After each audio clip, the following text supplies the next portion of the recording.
thought pattern interrupter for today, and I'd like to welcome you to my daily drop. My daily drop today will feature how we link our physiology and our neurology and how we can create conditions which improve our lives simply by the act of breathing properly. I think I might have touched on this yesterday. Speaking of breathing properly, I have my little collie dog here, Rosie, who's having trouble breathing because she's getting to an age, so she breathes in quite a laboured sort of way. Say hello to everybody in the world. Good girl. Right, off you go then. Got things to do. So anyway, I was working it out. I drew like a diagram of the human body, and I showed the brain operating as it does, and then I showed the lungs, the way we stand, our stance. No, that's go. Our outlook. And I drew a diagram with arrows pointing to how the brain is on yellow alert when it is in a state of stress or anxiety. And what happens is that because it's on yellow alert, the hypothalamus and the amygdala are ready to flood your frontal cortex with cortisol, which is a stress hormone at any given moment. This is particularly a problem if you are agreeable, or you try to be agreeable, or you try to be nice all the time. Instead of dealing with social friction, you tend to go into fight or flight mode, and a couple of things happen. The cortisol and the stress is going to flood your frontal cortex, and so your frontal cortex is going to be on the back foot. It can't think and make rational decisions as well as it might. And the next thing that's going to happen is that because you are anxious and you're in a fight or flight state, you're going to have adrenaline, which is going to increase your blood pressure. It's going to send blood to the extremities so that you can run away at the drop of a hat. You're going to end up with shallow breathing. So basically, you're going to end up in a state of heightened or hyper arousal, which means that you're not thinking with the frontal part of your head. You're not thinking with your thinking brain. You're using your reptilian and your chimpanzee and all the other members of the animal kingdom you can command up. The snake, the wombat, the kangaroo. Anything but the human thinking Homo sapiens part. So what you've got now is you've got emotions which are attached to your patterns. And the patterns that you are running are going to be responsible, they're going to be responsible for the emotions that you run on rinse and repeat throughout your life. So if you have patterns which are dedicated to making sure you never encounter conflict, then the emotions that you're going to feel and the anxieties you're going to feel if you encounter conflict are going to trigger the stress hormone. So you're going to go into fight or flight, and you're going to find yourself on the back foot. You're going to find yourself struggling to make rational decisions. And in turn, you're going to find yourself making emotional decisions. Now, if your brain is run on emotions, on flight or fight, on anxiety, on all of those kind of animal responses, it's going to be very difficult for you to command any room.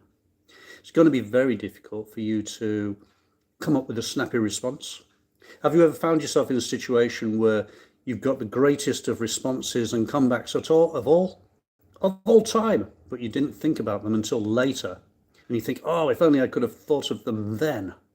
You couldn't think of them then because you were in fight or flight mode. Your frontal cortex was stressed and you weren't thinking clearly. It's only later when you replay the stressful situation. Yes, I am well, thank you. How's yourself? In fact, how is everybody out there in YouTube land? Is everybody in a rude state of good health? Are you feeling good within yourself? Or are you seeking help of some kind? I think we're all seeking help of some kind at some stage in our lives, aren't we? What I'm talking about today is the relationship between our physiology, the way we are, the breathing, the way we feel.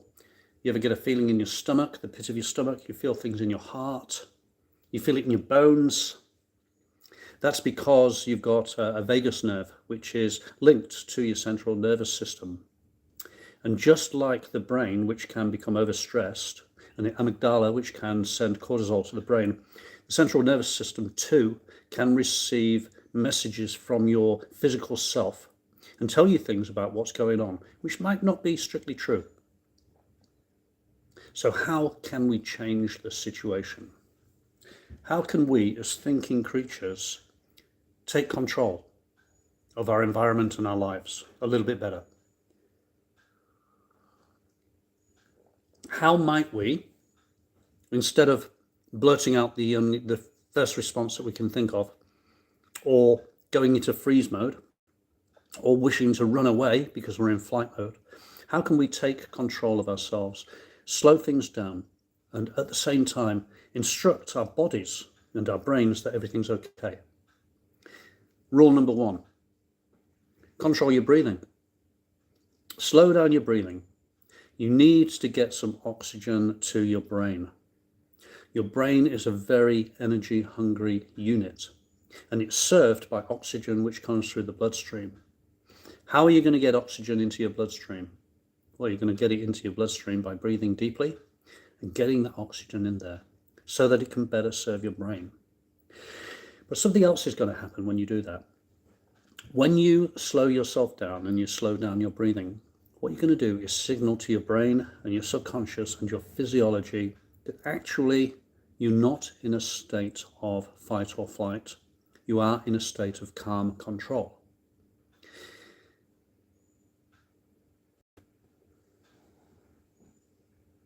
Never give up. Can you expand on that, please, Cruz? Never give up? What do you mean by that?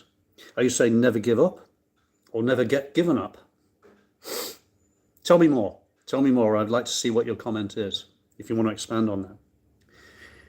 What's happening is when you're breathing more regularly and quietly and deeply, you are now taking command of time a little bit better. You're buying time, and instead of blurting out this first response that you can think of, you are now putting yourself in a situation where you can consider your response. You can take a little bit of time. I recommend 10 seconds before you answer, instead of succumbing to social friction and getting railroaded into making responses or making promises or concessions to people that you don't need to make or don't mean to make. Recharge your brain by getting some oxygen-enriched blood to it. Give your brain, your frontal cortex, chance to have a think and to come up with the responses that you need to make. Buy yourself a little bit of time. Encourage your vagus nerve to feel that everything is okay.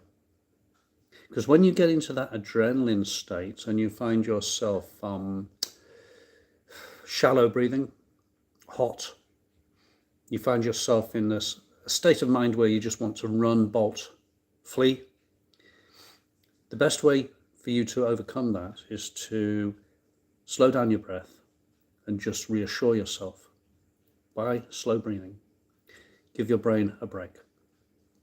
Have you ever wondered, for example, have you ever wondered why people, when embarrassed, they flush and go red? Well, the reason that people flush and go red when they are embarrassed is that they are in a fight or flight mode, but they are rooted to the spot. So the physiology is delivering excess blood to the body in anticipation of being able to run away. But of course, in social situations, you're not allowed to run away. And so, as a result, you start to go red. It's the blood rushing to your face. The blood is going into your system to assist you to flee the predator or to flee the danger or the threat. But in social situations, we're stuck with them. We have to stay where we are, rooted to the spot. So we engage in all the physiological responses, but we don't actually follow through with the flight or the fight.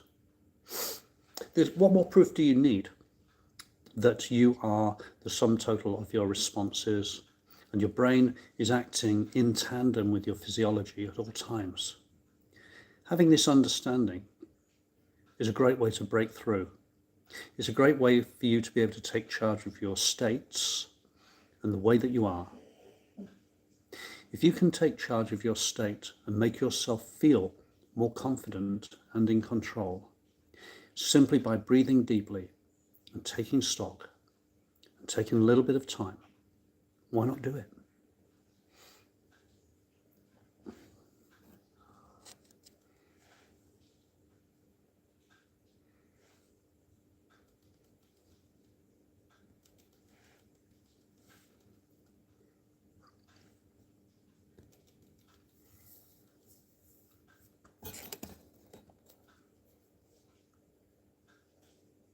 Is there something that you've always procrastinated on? Is there something that you always procrastinate on? I can tell you from my own experience, I do put off live streaming every so often. Every so often I think to myself, no, I can do this later. Why do it now? But guess what? I always force myself to come back, get back in the saddle and do the work. What about yourself? You know they say that procrastination is a thief of time. If you put stuff off, you never get around to doing it. It is a bad habit. What is it though? What causes people to procrastinate? Is it that they want to achieve perfection? Is it that they are lazy? Is it that they are afraid of seeing the results of their work because the results might be substandard? There are some schools of thought which encourage us to take messy action, to start things before we're ready to start them. I subscribe to that. I think if you just get stuck in, you can often start to advance and improve your abilities as you go forward. What about yourselves? Is there anybody out there who is procrastinating even as we speak? Do let me know. Anyway, part of the reason that I'm doing my daily drop is to encourage people to look at the link in the description where you can go to the landing page and you can look at the pre-flight checklist. And in the pre-flight checklist, there are 3 questions, which I might outline in tomorrow's daily drop, actually, when I'm driving back from another city, Invercargill. The pre-flight checklist is an opportunity for you to ask some difficult, challenging questions of yourself. Write a brief paragraph in response to each of the questions, email it back to me, and once I get your response, I will crunch the numbers, throw it through the machine, and I will send back to you a customized, individualized response and 1 piece of advice based on what you've told me. So this is streaming now, but later in the day I will add a link, and you can go into the Pattern Interrupter channel anytime you like and find links. So find a link and go into the pre-flight checklist, and if you want to answer the question and get the answers back to me, I'll send you some advice and a summary of what you've told me and some suggestions about how you can improve things.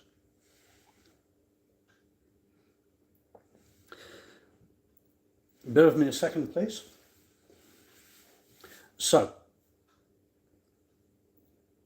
somebody is saying here, I'm having a really hard time financially and I have a lot of anxiety. Okay. So first thing I'll say is that anxiety can be, well, how can I put it? I realized at one stage that I was actually addicted to anxiety. And once I realized I was addicted to anxiety, I was able to do something about it. If you are anxious a lot of the time, ask yourself, is it a state of mind that has become a bit of a habit formed? Because when you form a habit or when you form a borderline addiction to a particular feeling, you get so wrapped up in the process that you don't realize that you can actually break the loop. But the first step to breaking a loop is recognizing it, name it and shame it. So if you're feeling anxious, go back in time and ask yourself, what is it that's made you feel anxious initially? When you are in a state of anxiety, You are on yellow alert all the time, so you're in a heightened state all the time. And of course, you're more likely to see, spot, detect, and interpret things as adding to your anxiety. So in response to what you've said, I'm saying you've got a pattern loop there. You've got a pattern which is running on autopilot, and it's called the anxiety pattern, shall we say. Your anxiety pattern has become so embedded that you don't realize it's become habitual, and that the way that the brain is rewarding you is giving you the stress hormone, the cortisol, and the relief you feel when you're not anxious is like the fix. So what you have to do is, if you're feeling anxious all the time, is first understand that you've become hooked on anxiety. And the next thing you have to do is you have to start breaking the cycle. Understand that you are hooked on anxiety and start to wean yourself off it. Replace anxiety with a project. Any project you like. Anything that's slightly difficult, that means that you have to push yourself just slightly. Even if it's just going to the gym, taking a walk, getting out first thing in the morning, putting off that first coffee, making your bed. Start to achieve small targets and replace your anxiety hookup with a small target hookup. Get back to me and see if that will work for you. I'll be dropping daily, and you can always come back to me and you can give me the results of your findings. Now, a really hard time financially. Yes, I totally understand having a hard time financially. I've had them myself, even as I'm getting older. Searching through the car looking for loose change kind of anxiety is financially. The only way through it is to gain more income streams. And even if you have to do them under the radar, put yourself out more. Instead of relying on one income stream for all of your stuff, start putting yourself out and start to do more jobs for more people, so that you don't put all your eggs, all your financial eggs, into one basket. Personally, I have 4 or 5 income streams at the moment, and sometimes they fold because they may be seasonal or they may be linked to the school terms and stuff like that. But when the school term ends and I lose that income stream, I always have other ones I can pick up. Find a skill, find something that you are good at and something that you like to do, and see if you can start a school or some kind of academy for it. If you are good with your hands, put yourself out there. Start to barter with people. Instead of only working for money, start to swap time and skills in order to get other things. In short, if you're experiencing financial anxiety, start to become a little bit more creative about ways that you can gain cash, even if it's only small amounts, in small quantities, in small times, small bursts, and see if you can get 4 or 5 different income streams. Set a goal, something like, I'm going to aim for 5 income streams and I'm going to have them done by, say, a 90-day period. The amount of people that you're going to approach and the amount of opportunities that you're going to experience are going to grow. There is an old saying that your success is roughly commensurate to the number of people that you know. So get out there, start hustling, start moving and shaking. Use your emails, use your personal charm, use your network, use your neighborhood. Start asking people what it is that they need. And if you're in a position to provide it, see if you can charge them for it. Expand your income streams is my first piece of advice for the financial issue. And stop being hooked on anxiety is my second piece of advice. If you are hooked on anxiety, replace it with projects. Hey, why not integrate the two things? Why not integrate your desire to be released from financial anxiety and your project, turn your project into getting more income streams? Kill 2 birds with 1 stone.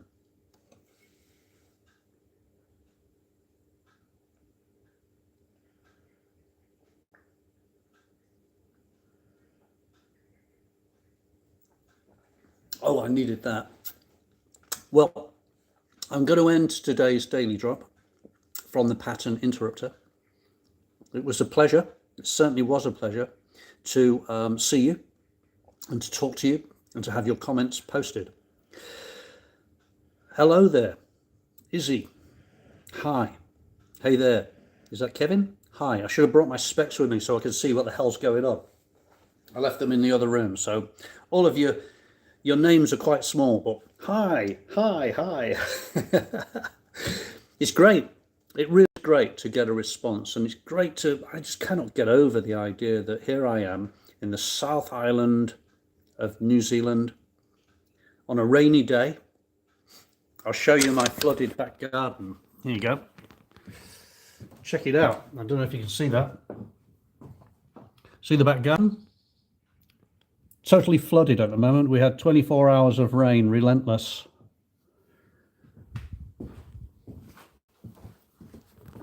Usually the weather's a lot better. It's usually a lot drier. Yeah, Izzy, what's popping? Hell's a popping, my dear, and hell's a popping. I'm a popping too. I'm popping in and out. I've got things to do today. It's still raining outside, and I will have to go and get firewood.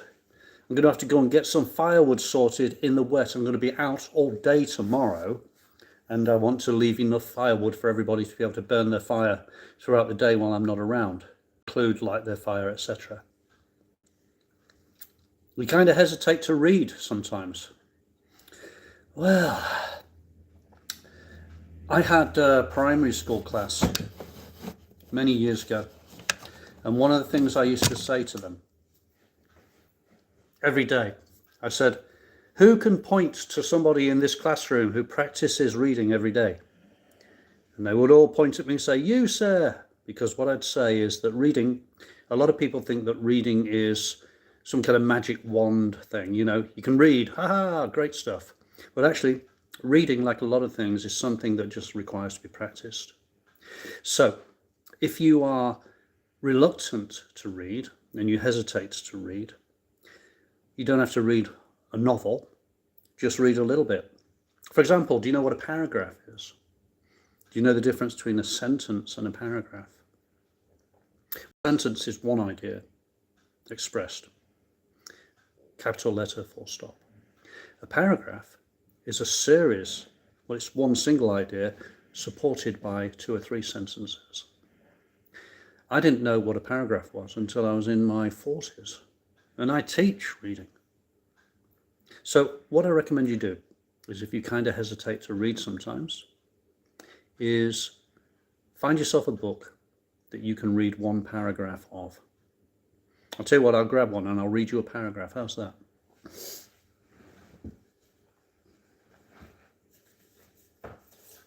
Here we go. The Strength Finder by Tom Rath. One random paragraph. And of course, I haven't got my specs, have I? Okay, one random paragraph read by somebody who hasn't got his glasses on. Okay, Izzy, here we go. Wouldn't it be great if you are the kind of person who loves to poo over who loves to peer over the horizon. The future fascinates you as if it were projected on the wall, and you see it in detail. You can see in detail what the future might hold, and the detailed picture keeps pulling you forward into tomorrow. While the exact content of the picture will depend on your other strengths and interests, a better product, a better team, a better life, or a better world, it will always be inspirational to you. What do you say? Is the future inspirational to you? If you kind of hesitate to read sometimes, Izzy, I suggest you get yourself a book. Get yourself something like How to Win Friends and Influence People, any book you like. It can be self-help or it can be a novel. It can be anything. And simply read one paragraph a day. Yeah, I hear you. A bit, yeah. Read small, start small. Think of it like this. If you were going to run a marathon, you wouldn't put on your running shoes and then just launch yourself out of the front door and try to run 20 kilometers, would you? What you'd do is you'd get your running shoes or a book, and you'd learn how to stretch, and you'd go out the first day and you would run to the corner, stretch yourself, run back, cool down, and then build. And you'd set yourself a project, maybe a 3-month project. You'd set yourself a date for when you're going to run the marathon, which might be 3 months into the future. And in that 3 months, you would practice extending the distance that you run each time. Keep extending, until eventually you are fit enough to run the marathon. Well, reading is similar. People who read a lot seem to read a lot easily. That's because they're trained and fit for the marathon. But they didn't get that way overnight. They got that way by starting small and building and building. If there's a book you'd like to read, set yourself a time when you'd like to tackle reading that book. And in the meantime, grab books, anything you like. You know, the art of thinking clearly. Any book you like. Start to take interest in books. People's thoughts, written down for you to digest. There's a world of wonder awaiting for you. Anyway, enough of that. I'm going to get going now. Thank you very much for those of you who have liked and subscribed. It's always a pleasure to do these daily drops. I never regret it. It's a little bit like going on a walk. You might think it's a bit of a drag to have to go on the walk, but once you've done it, you always feel rewarded. I will be back tomorrow with another daily drop here on the Pattern Interrupter channel. I hope you like what you hear, and I hope to make friends with you, and I hope that you will like and subscribe. I'll catch you tomorrow. If I see you, do it. Good. Hey there. You're from Indonesia. Good to hear from. Well, Indonesia, great. I've had people from the UK, from Ireland, from France, Germany, Indonesia, even here in New Zealand. Great. Like it, Izzy. I like it. I like the symbols. Feeling the love. It's great. Get yourself a book. Start a paragraph at a time. You know what they say? Baby steps. Right, I'm going to get going now. All the best to you. Goodbye. A pleasure to talk to you. Catch you next time.